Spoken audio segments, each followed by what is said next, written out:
Welcome, aspirants, to this high-yield explainer.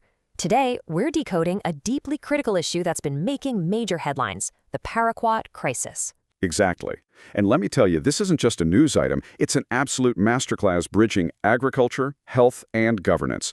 It is perfectly tailored for your general studies papers 2 and 3. So let's get right into it. Right, let's start with a massive paradox. Why did a weedicide, one that is actively used on nearly 80 lakh acres of Indian farmland, trigger an absolute public health emergency in states like Telangana? We really need to unpack this. Faculty B, to understand the policy, we first have to look at the human cost. In March 2024, Telangana became only the third Indian state to ban Paraquat. And the trigger for this? Harrowing survival stories. Take Benoff Good from Palancha, for instance. He accidentally drank the chemical, tragically mistaking it for a juice drink that was just sitting in his refrigerator. And that brings us to the science of it all. For your prelims, definitely note this definition down. Paraquat is a highly toxic, non-selective contact herbicide. Now, non-selective basically means it does not differentiate between weeds and your crops. It literally destroys any plant cell it touches. Plus, it's a completely tasteless, colorless liquid used to clear out residual plants before sowing. The medical reality of this chemical is frankly terrifying. Doctors at Osmania General Hospital have observed that there is simply no known antidote. None.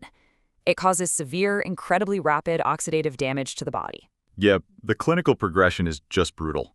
It hits the kidneys first, then the liver, and eventually the lungs. And here is a very cruel irony in the treatment. Putting a patient on a standard ventilator actually accelerates irreversible lung fibrosis. The data here paints a really grim socioeconomic picture. A recent 2024-2025 autopsy study from Gandhi Hospital showed a staggering 94% of these were suicide cases, with only 5% being accidental. And what's even more devastating is who these victims actually are. 54% were farmers and 16% were students. Because it's so incredibly cheap and easy to get, it has become a highly dangerous tool for self-harm. So if it's this deadly, why do farmers in places like Sriram Sagar still rely on it? Let's move to Section 1. Toxicity versus agricultural utility, the core GS3 dilemma. Well, the economic pull for farmers is just massive right now. Across the entire country, we're seeing severe farm labor shortages and sharply rising costs for hiring agricultural workers. Precisely.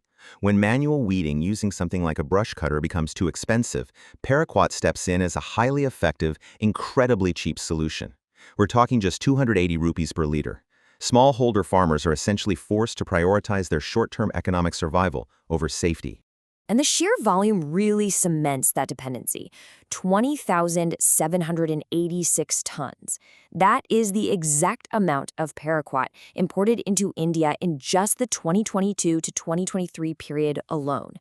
That is a sharp rise from previous years, and it shows just how deeply embedded this chemical really is in Indian agriculture.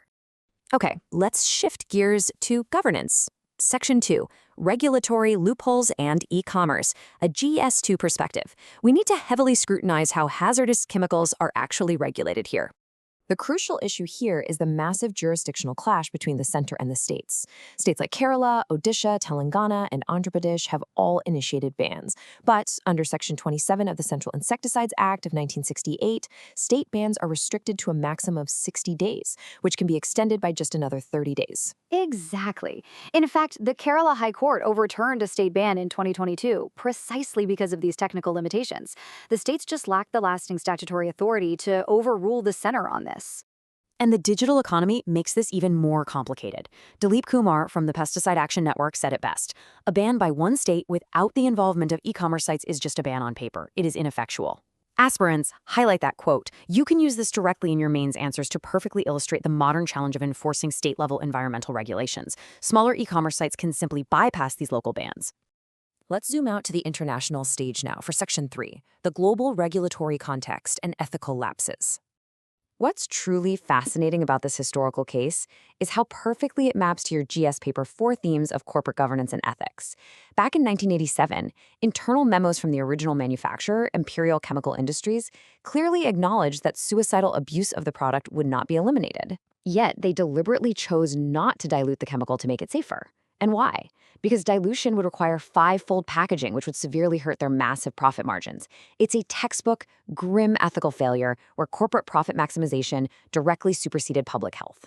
And India's own role globally has been pretty controversial here. Take the Rotterdam Convention, which is a multilateral agreement for hazardous chemicals. Back in May 2013, a proposal to list Paraquat as a severely hazardous pesticide under Annex 3 was supported by 118 countries. But India, alongside Guatemala, actually opposed it. Because the treaty requires complete consensus, India's opposition successfully blocked stricter global oversight, including the requirement for prior informed consent from importing nations. We've covered quite a bit of ground today. Let's distill all of this complex discussion into Section 4 UPSC Mains and Interview Key Takeaways.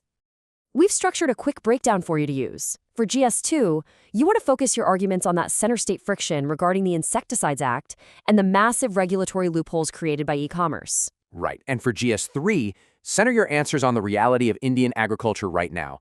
Focus on the labor shortages, those tough input cost dilemmas, and our heavy dependence on chemical imports. And finally, for GS4, you have a classic, real-world case study of corporate ethics. It's a clear battle of profit maximization versus human life. Finally, we want to leave you with a provocative mock interview question to really ponder. How should India balance the economic survival of smallholder farmers with the severe public health risks of cheap agrochemicals like Paraquat? Formulating a highly balanced administrative response to this is absolutely key for your interview stage. Think deeply about structural agricultural reforms versus immediate health safeguards. Thank you for joining us for this explainer. Keep analyzing, and we'll see you in the next masterclass.